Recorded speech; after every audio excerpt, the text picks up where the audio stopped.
to authenticate the documents that you see online that some are referring to as a manifesto. And as soon as we do that, we will let you know. Now, the process for doing that is looking at original documents that may have been taken from the suspect's home, looking at information that may be on laptops or on computer to determine if this document originated from our suspect. Any disciplinary records would be under the purview of the school. Some of you have asked whether or not she was troubled or whether or not she was troubled at school. We do not have those records. We are not required of those. On the question of bullying, we're talking to students to understand whether bullying was one of those multiple factors that I mentioned earlier.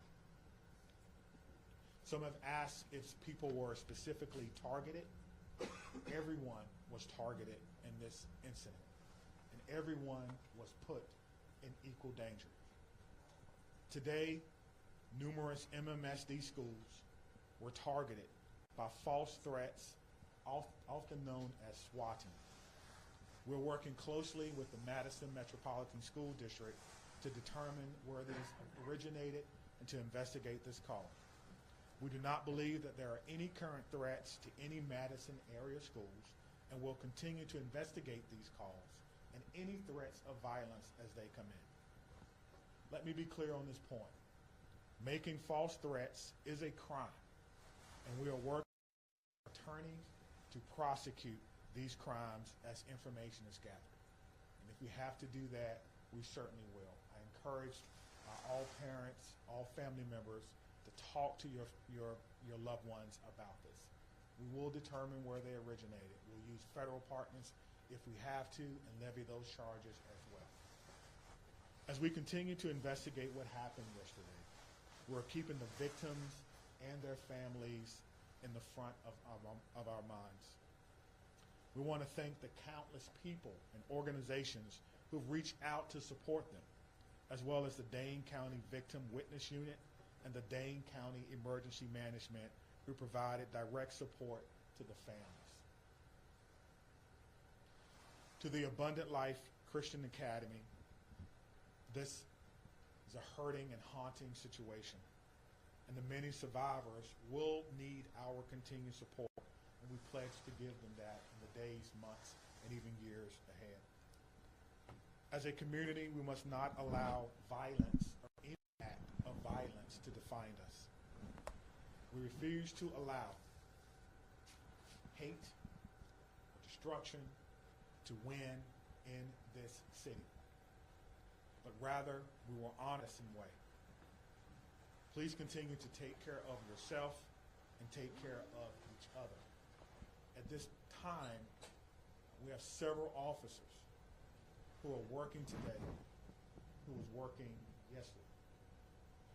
They were given the opportunity to stay home, what we commonly refer to as an administrative day. They were offered peer support, emergency assistance program through our city. Those officers chose to come to work today to serve their community. So at the end of my remarks, I'm going to find each and every one of them, personally shake their hand, and thank them on behalf of a grateful city, on a grateful administration, and a grateful department and profession for their act of selfless public service. Thank you.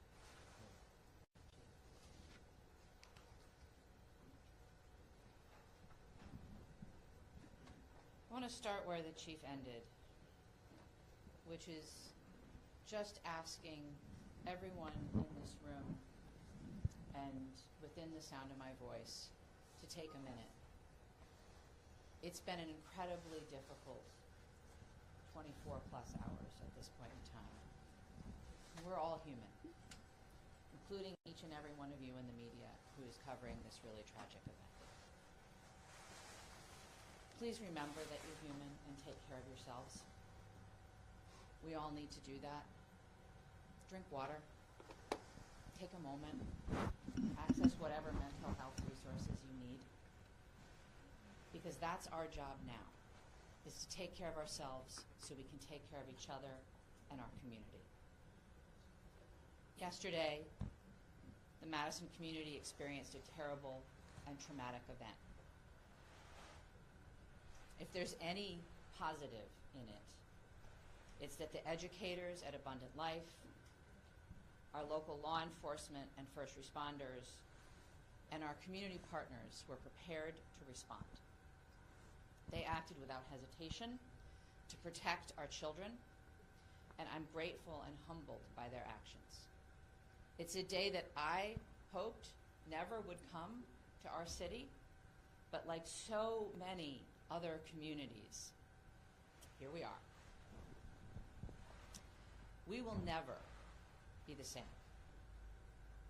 but we will get through this together. I want to ask again that everyone, please respect the privacy of the victim, their families, and those in the Abundant Life community. Right now, our full focus is on caring for those impacted. First and foremost, the victims and their families, the Abundant Life students and educators, our first responders, the students and educators across the city who woke up this morning and went into a school building not knowing if they would come home tonight. The incredible bravery of that act. All of our students and educators are feeling scared and vulnerable right now. We are also trying to care for our whole community because I believe we are all fearful and grieving and impacted. Madison is working closely with Dane County, with community partners, with state and federal government resources to provide support and counseling to all those affected. I want to direct folks to a new city resource website that's available at cityofmadison.com/resources, which includes trauma-informed community resources, updates, community mental health resources, and information about vigils, other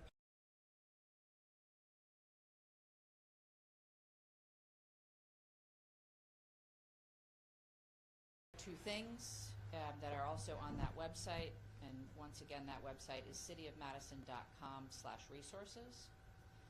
If you wish to support the families, the request is that come in the form of financial support through a site set up by the United Way of Dane County. You can visit unitedwaydanecounty.org, or you can text HELP for ALCS to 40403. Again, that's HELP numeral 4 ALCS to 40403. The community is also invited to a vigil tonight by the Vel Phillips statue at the Capitol at 6 p.m. Again, that's at the Capitol building by the Vel Phillips statue at 6 p.m. I would ask that everyone, and particularly the folks in this room, please avoid spreading misinformation, particularly via social media. Please vet what you share, even if your wish to share is well-intentioned. There's so much that we do not know at this point, and we have to allow law enforcement the time and space for a careful and methodological investigation. Let them do their jobs. And above all, please respect the victims, respect the families, respect the school community, particularly on social media. I want to say a huge thank you again to all of our partners and those across the country who have reached out for support and well wishes, including President Biden, who I talked to yesterday, Senator Baldwin, who I talked to yesterday, Congressman Pocan, Governor Evers, who called, and many others at every level of government and all across our community.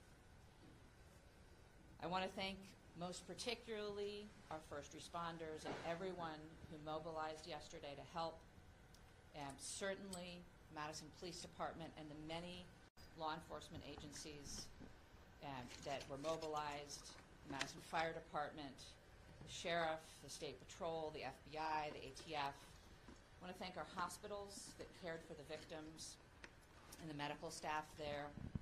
I want to thank Dane County, in particular Emergency Management and the Victim Services Unit. They have been incredible. I want to thank SSM Health and the Dean Clinic. They, without hesitation, made their facility available to us. They canceled all appointments. They rearranged the They put their staff at our disposal to make sure that the Abundant Life families could be reunited with their students. I couldn't be more grateful to them. I want to thank the United Way, both for setting up the donation site and for mobilizing resources across our community. I want to thank the Red Cross and the Salvation Army, the religious leaders who came to their unification site yesterday from across our community, and all of the community organizations and businesses that donated food and resources to the families and are still now offering support for our community. They are so grateful to every single one of them. I want to end where I started, which is centering our collective humanity. We all have to take care of ourselves so that we can take care of each other and our community. Whatever your belief or tradition is, I would ask that you find a way today, tomorrow, in the coming weeks, months, and years to be kind, to give grace, and to find ways, big or small, to help make our community a safer place for all of our children. Thank you, and I'll turn the podium to the county executive.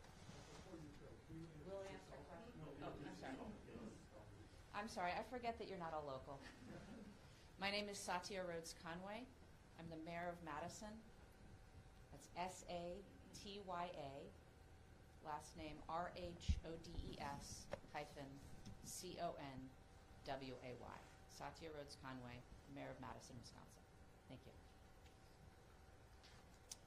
Good afternoon, everyone. I'm County Executive Melissa Agard, M-E-L-I-S-S-A, A-G-A-R-D. It's unfortunate that we are still having to navigate this absolutely horrific situation in our community. I come before you today as a community leader, as a mom, as a fellow Dane County resident of Christian School, and across our community. My heart aches for the students and families and teachers and the first responders at all levels, from the 911 officers to the folks that are at our coroner's office. Every single one of us has been impacted in an unimaginable reality by this situation. Our kids, my kids, teachers across our community, and in fact across our nation, had to wake up and go to school today, and that was an act of bravery. Parents dropping their children off at after what we witnessed yesterday took an act of bravery and a belief in our community. And that's a bravery we should not have to put on the shoulders of our children and our families and our community. Let me be clear. These everyday actions that we have all experienced over the last 24 plus hours should not require bravery. They should be routine and joyful, especially at the end of a year, wrapping up a semester. Our kids should be laughing and learning and thinking about pajama day as they're heading into the holiday season. But right now, that's not the case. And right now, it's okay to not feel okay. It's how we move forward. And for some, the weight of this tragedy is overwhelming. I'm sure they're feeling sad and numb. We've heard that even from our police chief. And for others, they might just be feeling a little bit off, unsettled by the images that our news coverage message is delivering to them in the fast-breaking social media world. And it's playing on repeat. And I'm grateful for what it is that you all do. But this is impacting people in a different way. And I want you all to know, and people across our community, that their feelings are valid and they are not alone.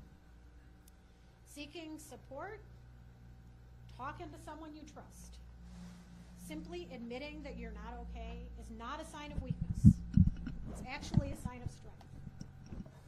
And whether you're feeling hopeless or scared or just not quite yourself, know that there are resources here in Dane County and in our community that will be here and continue to be here to support you in order to help people move forward through the healing process. Believe me, we are in this together. That is the Dane County way. That's what we do best. Through painful conversations and tears and hugs and vigils, we're going to heal. We're not going to be the same, but we're going to heal. Part of that process is setting aside complacency and demanding change. As someone who served 12 years in our legislature, had a front row seat to the inaction of addressing gun violence in our communities, I'm not stepping aside from that mission in my life. There's going to be public debate about the motives and other aspects of this. Remember this fact. Gun violence is the #1 killer of children in this country. That's a legacy we cannot accept. We cannot accept that. Part of the reason I feel so pained by this tragedy is that mass shootings feel like something that's ominous and hovering, and we're all wondering where and when the next one is going to occur. And guess what? It happened here. It happened right here. And I am so proud of the folks that I work with at the county and that the mayor works with in the city and our partners at the federal, state, and local level, and how it is that we've stepped up and responded to support people. Could we do better? Could we do different? I'm sure. But did we do well? I am proud of the work that has been done in this community over the last 24 hours. And I assure you all today that we are going to continue to work like hell to stop future tragedies and to support our community that has been harmed by these actions. And for anyone that's out there listening, anywhere in this amazing world that we live, whether you're grieving or you're scared or you're angry or you're unsure or you're curious, take care of yourself, take care of the people who you love and whose lives you touch. Talk to someone, anyone. If you're not comfortable calling a number, there is someone in your life you can reach out to. No one is alone through this. We are strong in Dane County, and together we're going to get through this. And I know that there are questions that we all want answers to. And I am hopeful that we will have those answers sooner than longer. But please give us the time to do this right so that we can learn how to prevent this from happening in the future and support those that have been most impacted in our community. We are doing everything in our power at all levels in a collaborative way to prevent this type of pain from ever happening again in our community. Can I assure that? No. But we are going to work as best as we can to that end. So thank you to each of you for carrying these stories, for taking care of yourselves, and for delivering these messages to the people in our community that just want one more piece of information. Thank you for being here. Right. The county executive and I will take some questions. We obviously cannot answer questions about the investigation, but happy to take others, and we'll turn to Dylan. Sure. Lucas from the State Journal. Executive, as a former lawmaker, you can talk generally about what the laws are in Wisconsin in terms of children's access to guns. Our laws in Wisconsin are far too lax when it comes to access of guns by children. And I do believe that we should have safe storage laws. We should have background checks. We should have red flag bills. We should be providing adequate support for everyone in our community when it comes to behavioral health. People should not be waiting when they raise their hand and ask for help. And there should not be stigma surrounding people who are asking for that help. Our schools should be adequately funded. Our Department of Justice has an Office of School Safety. They don't have enough resources, and that is on the legislature. There is a lot of action that can be taken in the Wisconsin State Capitol, but this is a conversation that needs to happen from coast to coast. We need partners in our federal government to also address this, because states have borders and people can cross them. And Maddie from WISC? As public officials, can you speak to the process of vetting information before sharing it publicly, what that looks like behind the scenes? We've tried. I think it depends, but we have a process within, obviously, both police and fire have public information officers who work with the principals to gather and vet information and share it out. Similarly, in my office, we have a communications manager who works with us. In terms of the investigation, I can't really speak to that process, but there is a process within law enforcement to decide what information can be shared that won't jeopardize investigation, and then to do our best to verify information before we're sharing it publicly. Obviously, in an event like this, there is a lot of chaos, and it can be difficult to parse out where information is coming from and how accurate it is at any given time. And so in a developing scene, sometimes we will share information that's not 100% correct. But as you've seen already, the chief comes back and tries to give out the best information we can and correct any mistakes.